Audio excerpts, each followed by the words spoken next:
Hi guys, ఈ మొక్కను చూసారా? చెట్టు నిండా చిన్న చిన్న ఆకులతో ఎంతో ఆకర్షణీయంగా ఉన్న ఈ మొక్క గోరింటాకు మొక్క అండి. మహిళలందరూ ఎంతో ఇష్టపడే మొక్క. దీని బొటానికల్ నేమ్ లాసోనియా ఎనార్మిస్. చూసారా మొక్క ఎంత అందంగా ఉందో? ఈ గోరింటాకు పెట్టుకోవడం వల్ల గోళ్ళు పుచ్చవు. అదేవిధంగా ఇది శరీరంలో వేడిని తగ్గిస్తుంది. మహిళలో సాధారణంగా హార్మోనల్ ప్రాబ్లమ్స్ ఉంటాయి. ఈ గోరింటాకు పెట్టుకోవడం వల్ల హార్మోన్లు సక్రమంగా పనిచేస్తాయి.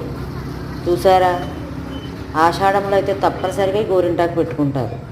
అంతేకాదండి, తెల్ల జుట్టు నల్లబడడానికి తయారు చేసే హెన్నా పౌడర్లలో ఈ గోరింటాకు ప్రధాన ఇంగ్రీడియంట్. ఇది వాణిజ్యపరమైన విలువ కలిగినది. చూసారా ఈ గోరింటాకుతో ఎన్ని లాభాలో? చూడండి ఈ మొక్కను ఎంత అందంగా ఉందో. పండగ అయినా పెళ్ళైనా ఏ ఫంక్షన్ అయినా మన చేతులు ఎర్రగా పండవలసిందే. Thank you.